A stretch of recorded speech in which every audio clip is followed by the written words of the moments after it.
24 years later, Joseph Kibwetere and his Church of the Movement of the Restoration of the Ten Commandments Doomsday Cult remains one of the unresolved mysteries in present-day Uganda. The death of more than 1,000 followers of the cult, burnt to death, and bodies discovered at mass graves in Bushenyi and Buziga in Kampala confounded the nation. President Museveni immediately announced setting up a commission of inquiry to look into the matter, whose findings were never made public. In 2014, the Parliamentary Committee of Defense and Internal Affairs revisited the incident following a petition 2 years earlier by the Kinkizi County MP, Dr. Chris Baryomunsi, on behalf of the orphans of the cult followers. The committee established that the Church of the Movement of the Restoration of the Ten Commandments was premised on the calculated belief that the end of the world was imminent, hence the need to prepare for an apocalyptic end. The committee also established that the cult started gathering mass between 1985 and 1995, as evidenced by growing branches in Rutoma, Rugazi, Chaka, Rubirizi, among other places. Psychiatrists from Makerere University have also pieced together some clues that offer insights into the death of Kibwetere's Doomsday Cult followers in Nyabugoto Church in Kanungu District on March 17, 2000. International arrest warrants were issued for 6 suspects, including Joseph Kibwetere, Reverend Father Dominic Kataribabo, Reverend Sister Credonia Mwerinde, Reverend Father Joseph Kasaporali, Reverend John Kamagara, and Reverend Sister Ursula Komohanji. To date, none have been arrested. However, Professor Eugene Kinyanda, a psychiatrist with the Department of Psychiatry at Makerere University, reckons that he's able to account for the 3 main leaders. To begin with, Joseph Kibwetere is believed to have died prior to the March 2000 inferno. Actually, the wife told us that at one point she was told that he had been in a bus supported by 2 cult members. He was very physically weak. So somebody recounted this to the wife, that we saw your husband, and he was looking very weak, supported. He had to be supported by 2 cult members on either side in the bus. So at some point, he left the picture, and then we're left with Credonia and Father Kataribaho, and I think he was kind of a moderating influence over these 3 people. So with his exit, I think the church then took on a more radical. Jacob Katumsime, whose doctoral thesis was entitled "Beyond Religio-Cultural Violence: A Historic Political Recontextualization of the Movement for the Restoration of the Ten Commandments of God," places the date of Kibwetere's death. Yeah, Kibwetere died before the inferno, and he is believed to have died on 26 July 1999. This view is based on an interview with a source who used to transport cult members in her pickup. Katumisime's source recalled that on that night, she doesn't remember them feeding him on the journey, this one. She remembers that when they placed him on the back of the pickup, he was motionless. But she didn't mind, because it was late night, they had to drive off. And they drove for long, so they would reach a moment, stop the car, and start praying for him to get healed. She says they didn't take Kibwetere's body to a hospital. But she says she reached a particular moment and some men were waiting for them. And they took away the body, and that was the last time Kibwetere was ever seen. Citing a written confession by Teresa Kibwetere, Kibwetere is believed to have been buried in Lugazi at Father Kataribabo's home. Katumsime is further persuaded by accounts from family members who claimed that the last funeral rites were performed. They installed an heir for Joseph Kibwetere when he died.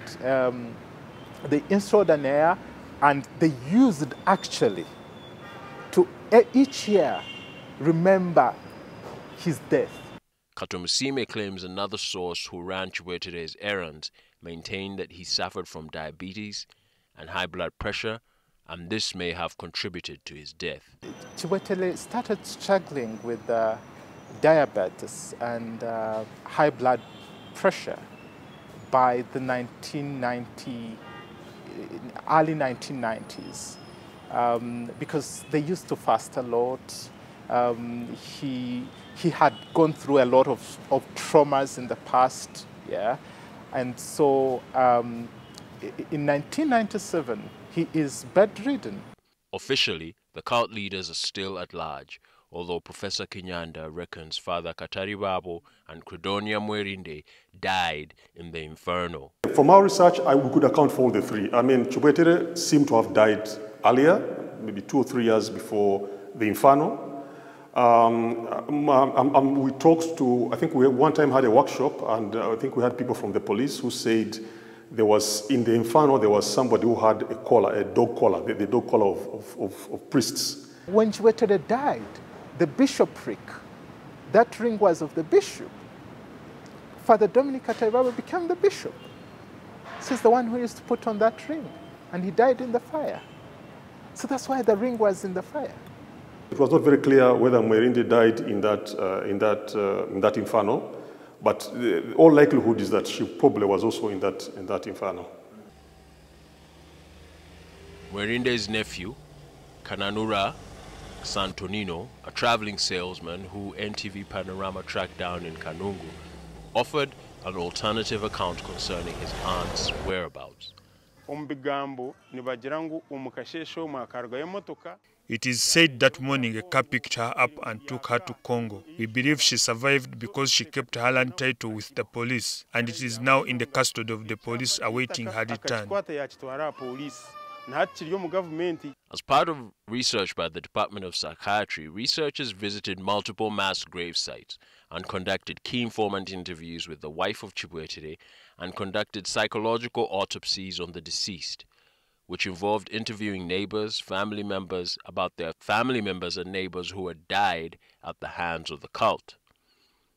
Initial theories suggested that cult leaders and cult members had HIV and a history of mental illnesses, and the study found some evidence of this concerning Joseph Kibwetere, as Professor Kinyanda reveals. I was a religious man, very religious Catholic man.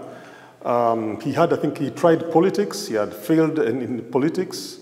I think there's a history that he had a mental illness. He had ever been admitted in the psychiatric hospital. In 1998, he's in Butabika. In fact, he was supposed to go back to Butabika for diagnosis. He did not go back, like review. Yeah. So he went, stayed there for some time. They released him and was supposed to come back for review. He never returned. Professor Segane Musisi, a psychiatrist and former chair of the Department of Psychiatry at Makerere University, who led the team of researchers, reveals how illuminating the psychological autopsies carried out on 105 deceased victims of the cult were. There was evidence to point that actually these people had mental health problems, or they had physical problems, or had been traumatized in their lives. Many of the victims, for example, were refugees, or were reported to have had HIV/AIDS, or to have had some kind of psychiatric disorders. 23% of the interview sources that informed the psychological autopsies of the 105 deceased victims were neighbors of the deceased. 62% of the deceased had spent between 1 to 4 years in the cult. 3% had HIV/AIDS. 12% of the deceased victims were school pupils and 7.6% were preschoolers, whereas the majority were peasants.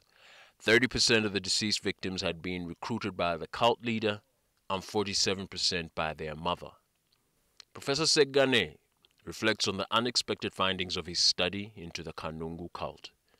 The lack of government control to protect people against these exploitative missions or evangelizations of people who target the vulnerable. That was surprising. Kibwetere, as Professor Kinyanda tells it, led the cult together with Father Dominic Kataribabo, who was a theologian educated in the United States but had been scarred by the experience. And there even there were stories that he probably was not well treated in the US. He probably suffered racism or something like that. But then came, so he provided kind of the theology of this group. Credonia Mwerinde completed the unholy trinity that led this cult, and by all accounts, she was charismatic and tasked with most of the public-facing duties, as well as providing a link between the followers and the leadership of the cult.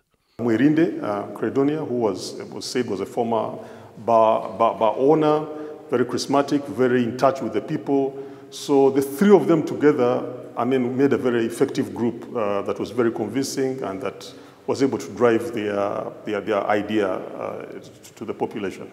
Professor Kinyanda's account of Credonia's early life is verified by her nephew, Kananura. Credonia was very enterprising by nature. She didn't have much luck in love, so she started a bar. The bar failed. Then she returned to her father's home, where she established the church where the inferno happened. Kananura recalls paying a visit to his aunt Credonia's church, where he had been invited for a party. Mwerinde used to invite us as her kinsmen to parties at the church, and we were eating and drinking. But we could also see children looking at us through the windows, and they were begging for food from us, and they obviously were suffering. Women comprised 58% of all the cult members, and all the devotees of the cult were from the Catholic Church initially. A further 39% of the cult members were children and youth between the ages of 1 and 19, who had accompanied their mothers to Kanungu. Dennis Buhunga, a 61-year-old resident of Mugandu in Rubaya sub-county in Kabale district, who lost a wife and 4 children in the inferno, including twins who were months old, recalls how a chance meeting with his wife's schoolmate, who was a disciple of Kibwetere in Kabale, led to his wife abandoning her home with her 4 children. My wife went to Kanungu in January 2000 and spent a weekend there with the children, then returned to ask that we get married formally because she wanted to return to Kanungu and not live in sin. I told her that given the years we had spent together, there was no way I wouldn't marry her, but she had abandoned our home and she left for Kanungu. Buhunga's in-laws intervened when they realized his wife had abandoned her marriage, like 4 other female relatives who had similarly converted to Kibwetere's cult and abandoned their homes.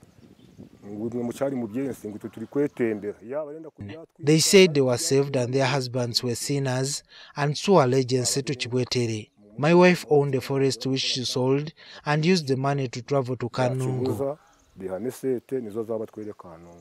So what psychological spell did the cult have on its followers? This is what Professor Kinyanda says.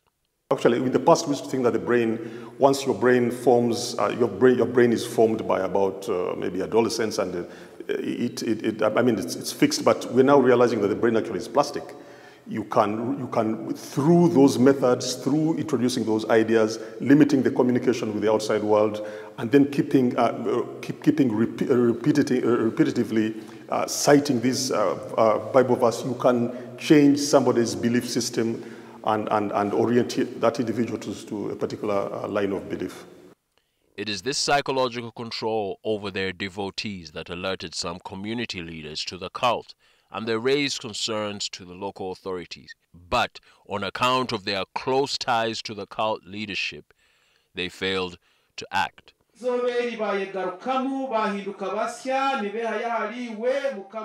Bishop Dan Zoreka, who was serving as a parish priest of Nyarugunda parish at the time, recalls an incident that portended what was to come.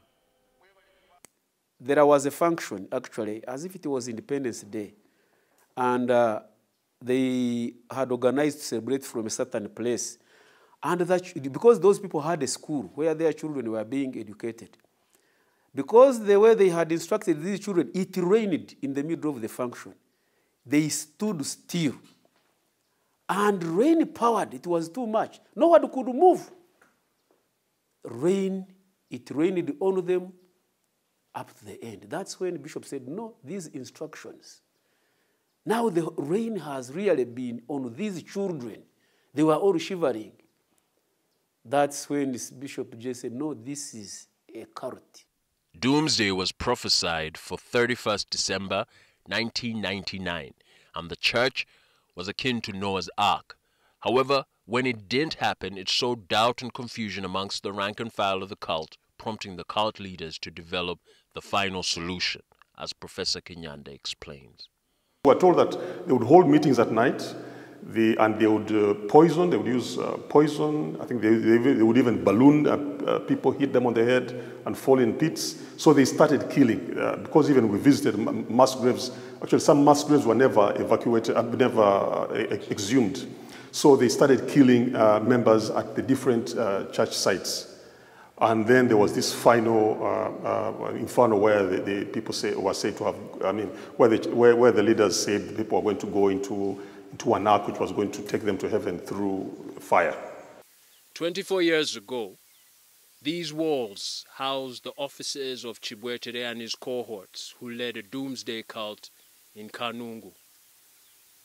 Followers who dared to knock on this door and ask when the end of the world would happen would meet a swift death, knocked over the head with a blunt object and buried beneath these very walls. Despite the proliferation of bad faith actors in religious circles and the historical precedent of cult activity in Kanungu and even more recent cases, the government is unwilling to exercise oversight, lest it stands accused of infringing on religious freedoms enshrined in the Constitution.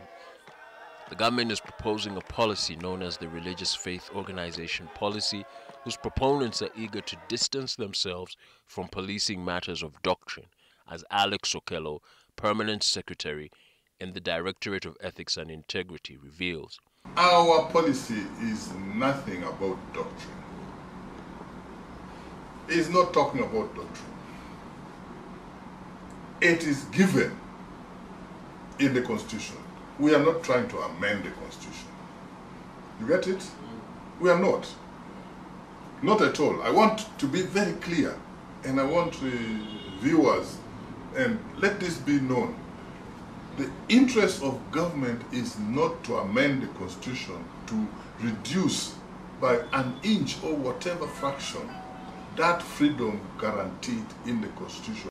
The term doomsday cult was first coined by anthropologist John Laughlin in 1966 to refer to a group of people who make predictions about an apocalypse and those who attempt to bring one about. And while the idea of separation from the world is a very deep one among devout religious followers, the motives of the Church of the Movement of the Restoration of the Ten Commandments doomsday cult will forever remain a subject of study and at best speculation.